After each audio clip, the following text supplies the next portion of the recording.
बिस्मिल्लाहिर्रहमानिर्रहीम। Hello viewers, कैसे हैं आप? यकीनन अच्छे होंगे और खुश होंगे। जहाँ रहें खुश रहें, आबाद रहें।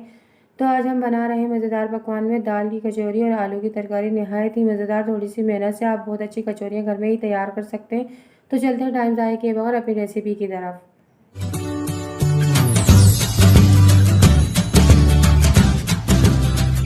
बिस्मिल्लाहिर्रहमानिर्रहीम। ये देखिए, हमारे 2 आलू हमने बॉईल किया है। 1 कप हमने ऑयल लिया है। ये देखिए, 2 आलू हमने बॉईल कर लिए। 1 कप हमने ऑयल लिया है। 1 चमचा अदरक लहसुन है, उसमें 2 हरी मिर्चें काट रखी है मैंने। और ये सिरका लिया है हमने 1 चमचा। 1 चमचा दही लेना है हमें। और 1 ही चमचा हमने कॉर्नफ्लावर घोलकर इसमें रखा हुआ है। ये 1 चुटकी कलौंजी है। 1 चमचा, हाफ चमचा हमारे पास हल्दी है। हाफ चमचा हमारे पास जीरा पाउडर है। हाँ जी, हाफ चमचा कुटा हुआ यानी कि धनिया है। कुटी हुई मिर्चें हैं। नमक है हमारे पास 1 चमचा यानी हाफ चमचा है। और अब थोड़ा सा हम ऑयल डालेंगे। जो हमने 1 कप ऑयल लिया था उसके अंदर से 1 चमचा अदरक लहसुन है, उसमें हमने 1 हरी मिर्च काट के डाली हुई है। 1 से ये 2 हरी मिर्चें हमें काट के डालनी है। स्पाइसी जितना तेज़ आपको खाना तो डालनी।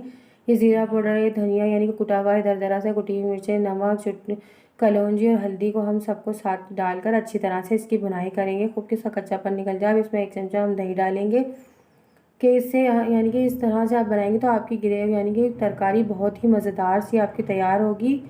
ये देखें, आप इसको अच्छी तरह, खूब अच्छी तरह से आप इसको मिक्स करें। उसमें 1 चुटकी ज़रदा फूड कलर डालें और फिर इसके अंदर जो हमने 2 आलू बॉयल करके मैश करके रखे हुए थे वो डालेंगे इसमें। हमने उसके अंदर आलू काट कर यानी कि छिले हुए आलू डाले और हमने जो 1 चमचा कॉर्नफ्लावर पानी में मिक्स करके रखा था वो भी डालेंगे इसके अंदर। खूब अच्छी तरह से, ये सिरका है हमारा 1 चमचा, वो भी डाल देंगे इसके अंदर।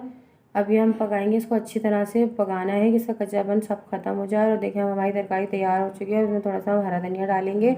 अभी हमारी तरकारी अच्छी तरह से तैयार हो चुकी है, खूब अच्छी तरह से यार हम इसे ढककर दम पर रख देंगे। दूसरी तरफ हमने 1 पाव हमने मैदा लिया यानी कि 250 ग्राम मैदा लिया। उसमें 1 से हाफ चमचा हम अजवाइन डालेंगे। हाफ ही चमचा इसमें हम नमक डालेंगे। और सोचते नहीं यानी कि एक थोड़ा सा हम तेल डालेंगे जो हमारा बाकी का बचा हुआ था। हमने 1 कप टोटल रेसिपी के लिए तेल लिया है।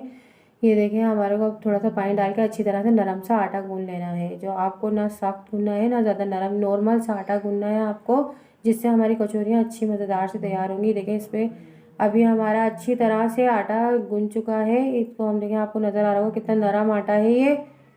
अब अच्छी तरह से इसको गूंदें। और ये देखा, हमने अपने चने की आधी कटोरी हमने दाल ली थी, उसको हमने बॉईल कर लिया है। उसके अंदर नमक और कुटी हुई मिर्च डालकर यानी कि हाफ चमचा नमक डाला है और हाफ ही चमचा हमने इसमें कुटी हुई मिर्च डालकर इसे बॉईल कर लिया है। अभी हमने इसे बॉईल करके पीस लिया, बिल्कुल बारीक पीस लें इसको। उसकी छोटी छोटी सी गोलियाँ बना लें। ये देखिए, हम छोटी छोटी सी गोलियाँ बनाएंगे, खूब अच्छी तरह से गोलियाँ बनाएं इसकी। ये सारी हमने गोलियाँ बना ली। हमारा आटा भी तैयार हो चुका है, 10 से 15 मिनट हो चुके हैं हमें आटे को रखे हुए। हम इसको अच्छी तरह से सेट करेंगे अपने आटे को और छोटी छोटी सी गोले बनाए, छोटे छोटे से पेड़े बना लेंगे। देखें, आपको मैं दिखाती हूँ, तो छोटे छोटे से आपको पेड़े बनाने हैं।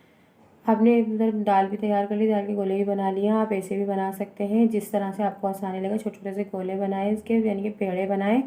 हल्का हल्का सा ऑयल लगाते रहें और उसको बनाना, उसके पेड़े बनाते रहें। ये देखें, इस तरह से आप सारे बाकी के भी हम तैयार कर लेंगे। अपने सारे पेड़े हमने तैयार कर लिए हैं। अभी हमें और भी बाकी के तैयार करने हैं। ये देखें, आप अब एक हथेली पे फैलाएं इसको, गिरा इसको, फिर अंदर करें, प्रेस करें चारों तरफ से। इसका मुंह बंद कर दें अच्छी तरह से कि दाल अंदर की बीच में रुक जाए। आपको इसको अच्छी तरह से चारों तरफ से बंद करना। जो फालतू की डो है आप उसको अच्छी तरह से यानी कि इसको बंद करें, प्रेस करके अच्छी तरह से कर दें। ये देखें, खूब अच्छी तरह से आप इसको प्रेस करें। दूसरी मैं आपको दूसरी बना के दिखाती हूँ। हथेली की मदद से फैलाएं इसके ऊपर। आप इसके ऊपर ये रखें, आटे की गोली यानी कि दाल की गोली अंदर रखें और उसको अच्छी तरह से चारों तरफ से बंद करें। और फालतू की जो डो है आप उसको रख दें और अच्छी तरह से पेड़ा बना लें कि इसका जोड़ बंद हो जाए।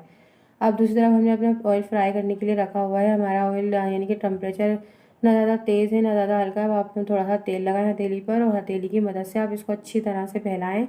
चारों तरफ से कोनों को प्रेस करें। ये देखें, अच्छी तरह से प्रेस करें इसको। मेरे जैसे मैं बना रही हूँ, आप बेलन से भी बना सकते हैं, जैसे भी आपको सहूलत लगे। आप देखें, आपको नज़र आ रहा होगा मेरा ऑयल कितना गर्म है।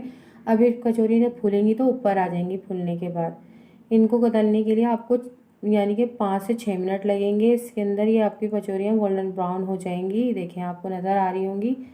ये देखें, मेरी कचौरियाँ सारी ऊपर आके फूल कर ऊपर आ चुकी हैं। अब ये हमारी लाइट ब्राउन सी हो रही हैं। अब मैं इनको देखें ऊपर नीचे करें, अभी हमारी अच्छी तरह से लाइट ब्राउन सी हो गई हैं। अब हम इसको निकालेंगे क्योंकि हमें ज़्यादा इसे कड़क नहीं करना है, इसलिए अंदर से नरम और ऊपर से क्रिस्पी है। ये हमारी कचौरियाँ भी तैयार हो चुकी हैं और बाकी की हम बना लेंगे। देखिए, हमारी सारी कचौरियाँ तैयार हो गई हैं। अब हमने हरी चटनी की चटनी पीसी है, पुदीना, हरा धनिया, हरी मिर्च यानी कि ज़ीरा लहसुन डाल के चटनी पीसी है। मैं थोड़ी सी दही मिलाई है हमने, उसमें थोड़ी सी प्याज काट के डाल ली है।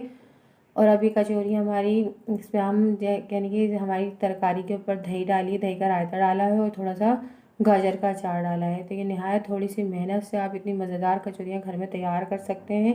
तो व्यूअर्स, आज की हमारी रेसिपी आपको कैसी लगी? अच्छी लगी तो लाइक करें, ज़्यादा से ज़्यादा शेयर करें, नए तो हमारे चैनल को सब्सक्राइब करें, सब्सक्राइब करना ना भूलें। बेल आइकन के बटन को प्रेस करें कि आने वाली वीडियो आपको जल्द से जल्द मिल सके। मिलते हैं नेक्स्ट वीडियो में अच्छी सी रेसिपी के साथ।